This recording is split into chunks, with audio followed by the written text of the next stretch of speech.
નમસ્તે વિદ્યાર્થી મિત્રો, માતુશ્રી વિદ્યા મંદિરની ઓનલાઈન એજ્યુકેશન સિરીઝમાં આપ સૌનું હાર્દિક સ્વાગત છે. આજનું પ્રકરણ છે 7 નિયંત્રણ અને સંકલન. તો સૌપ્રથમ આપણે આ પ્રકરણની પ્રસ્તાવના છે એના વિશે ચર્ચા કરીએ કે જેમાં શરૂઆતમાં પ્રાણીઓના ચેતાતંત્ર વિશેની વાત આવે છે. પ્રાણીઓમાં ચેતાતંત્ર તો આપણે ધોરણ 9ની અંદર પણ ચેતાતંત્ર વિશે થોડો અભ્યાસ કરી ચૂક્યા છીએ. છતાં પણ અહીંયા આપણને ફરીથી ધોરણ 9ની શરૂઆતનું અથવા તો આપણના જે આગળના અભ્યાસનું જે છે એ પણ થોડું ઘણું અહીંયા યાદ કરી લઈએ. પ્રાણીઓમાં નિયંત્રણ અને સંવાદિતા ચેતા અને સ્નાયુ પેશી દ્વારા થાય છે, જેના વિષયમાં આપણે ધોરણ 9ની અંદર અભ્યાસ કરી ચૂક્યા છીએ. વિદ્યાર્થી મિત્રો, આપણા શરીરની અંદર જે તમામ પ્રકારના સ્નાયુઓનું કે આપણું જે હલનચલન છે, બરાબર, આપણા વર્તણૂક, આપણી તમામ પ્રકારના જે પ્રતિભાવો છે, પ્રતિભાવ એટલે કે આપણે જે રિસ્પોન્સ આપીએ છીએ, આ બધી જ બાબતોનું જે નિયંત્રણ છે એ કોણ કરે છે? તો કે ચેતાપેશી અને સ્નાયુપેશી. ચેતાપેશી છે સ્નાયુપેશી સાથે જોડાયેલી હોય છે.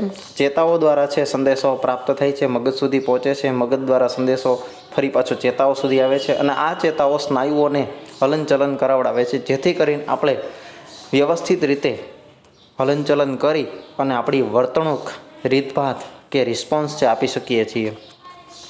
આકસ્મિક પરિસ્થિતિમાં પદાર્થને અડકવું આપણા માટે હાનિકારક હોઈ શકે છે. આપણે તે ઓળખવાની અને તેને અનુરૂપ ક્રિયા કરવાની જરૂરિયાત હોય છે. અહીંયા એક વાત કરી વિદ્યાર્થી મિત્રો, ઉદાહરણ તરીકે તમે કોઈ ગરમ ચીજ વસ્તુ છે તો એ ગરમ વસ્તુને જેવા હાથ અડાડશો કે તરત જ ઇન્સ્ટન્ટ એ જ સેકન્ડે તમે તમારો હાથ છે એ પાછો ખેંચી લ્યો છો. એટલે કે તમે જ્યારે કોઈ ક્રિયા કરી તો એ ક્રિયા, અહીંયા આપણે જે ઉદાહરણ લીધું છે એમાં આ ક્રિયામાં શું છે તો કે આપણા હાથને ગરમ વસ્તુથી બચાવવા માટે આપણે પ્રતિક્રિયા કરી કે હાથ આપણે ઝડપથી પાછો ખેંચી લીધો. તો આ પ્રતિક્રિયા માટે આપણા શરીરની અંદર જે ચેતાતંત્ર છે એ જવાબદાર છે. આપણે કેવી રીતે જાણી શકીશું કે આપણે ગરમ વસ્તુને અડકી રહ્યા છીએ? આપણા પર્યાવરણમાંથી બધી સૂચનાઓની ઓળખ કેટલાક ચેતાકોષોના વિશિષ્ટીકરણ પામેલા ટોચના તંતુઓ દ્વારા થઈ છે. આપણને એ કેવી રીતે ખ્યાલ આવ્યો કે આપણે જે ચીજ વસ્તુ અડ્યા છીએ એ ગરમ છે? તો એનો ખ્યાલ આપણા શરીરની અંદર આવેલા ચેતાતંત્રના વિભાગો એટલે કે ચેતાકોષ દ્વારા પ્રાપ્ત થાય છે. તો ચેતાકોષ છે એક વિશિષ્ટીકરણ પામેલો કોષ છે કે આ કોષની અંદર જુદા જુદા પ્રકારની સંવેદનાઓ, જુદા જુદા પ્રકારની જે માહિતી છે એને ગ્રહણ કરવાની શક્તિ છે, જેના થકી આપણે ઠંડુ, ગરમ, આ ઉપરાંત બધી ભાવનાશીલ લાગણીઓ, અભિવ્યક્તિઓ, જેને આપણે સરળતાથી ગ્રહણ કરી શકીએ છીએ. તો આ ચેતાકોષ દ્વારા છે શક્ય બને છે. તો વિદ્યાર્થી મિત્રો, હવે આપણે આગળ ચેતાકોષ છે કેવો હોય, ચેતાકોષની આકૃતિ, એના વિશેની સમજ છે એ પ્રાપ્ત કરવાની છે. આ સૂચનાઓ ગ્રાહી એકમ એટલે કે આપણી જ્ઞાનેન્દ્રિયો દ્વારા પ્રાપ્ત થાય છે, જેમ કે આંખ, કાન, નાક, જીભ, ત્વચા તેને ઓળખે છે. આપણે બધી જ માહિતીઓ છે એ 5 જ્ઞાનેન્દ્રિય દ્વારા પ્રાપ્ત કરી શકીએ છીએ.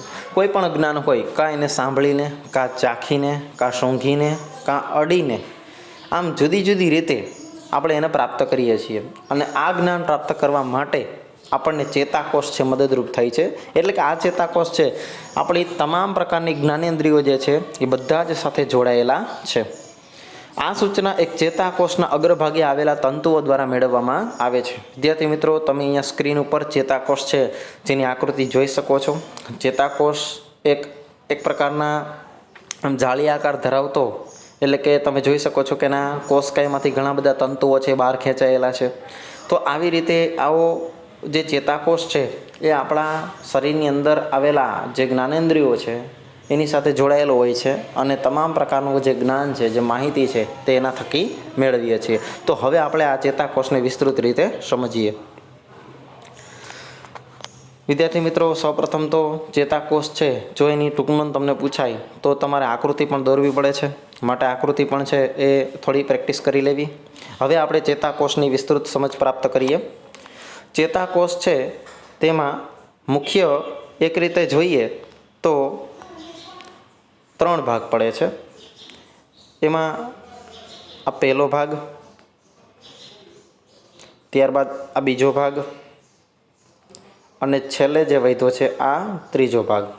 તો આ 1, 2 અને 3 આમ ચેતાકોષ છે ખરેખર જોઈએ તો 3 ભાગમાં વહેંચાયેલો છે. તો ચેતાકોષ છે જેનો જે શરૂઆતનો જે ભાગ છે એ શરૂઆતના ભાગને કહેવાય છે કોષકાય, એટલે કે આટલો ભાગ, આ ભાગને કહેવાય છે કોષકાય. હવે કોષકાયમાં તમે જોઈ શકો છો કેટલી વસ્તુ આવેલી છે, તો કે એક છે કોષ કેન્દ્ર, ત્યારબાદ આજુબાજુમાં જે આવેલો છે એ છે કોષરસ, અને ત્યારબાદ આ કોષમાંથી બહાર ખેંચાયેલા જે બધા તંતુઓ છે આ તંતુઓને કહેવામાં આવે છે શિખા તંતુ. તો આમ કોષમાંથી ઘણા બધા નાના નાના તંતુઓ બહાર ખેંચાઈ આવે છે કે જેને શિખા તંતુ તરીકે ઓળખવામાં આવે છે. તો ફરીથી કહી દઉં કે ચેતાકોષ છે એના મુખ્ય 3 ભાગ છે, જેમાંનો પહેલો ભાગ છે કોષકાય. તો કોષકાયમાં કેટલી વસ્તુ આવે છે, તો કે કોષકાયમાં 3 વસ્તુ આવે છે. એક તો શિખા તંતુ, ત્યારબાદ બીજું છે કોષ કેન્દ્ર, અને ત્યારબાદ આવેલો છે અહીંયા છે એ છે કોષ રસ. તો આમ 3 બાબતો કોષકાયની અંદર સમાવેશ થાય છે. હવે બીજો ભાગ જે એ છે અક્ષતંતુ. તો અક્ષતંતુ એટલે શું, તો કે અક્ષતંતુ એટલે કોષકાયમાંથી નીકળેલો એક ખૂબ જ લાંબો તંતુ કે જેને અક્ષતંતુ તરીકે ઓળખવામાં આવે છે. હવે આ અક્ષતંતુ છે એ ખૂબ જ અગત્યની વસ્તુ છે. અક્ષતંતુમાં ઉપર તમે જોઈ શકો છો કે અહીંયા આ કેપ્સ્યુલ જેવા જે ભાગ છે આપેલા છે.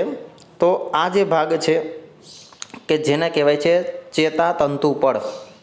અક્ષતંતુ ઉપર એક પ્રકારનું કવર એટલે કે એક પ્રકારનું લેમિનેશન જેવું જે પડ છે જેને ચેતાતંતુ પડ કહેવામાં આવે છે.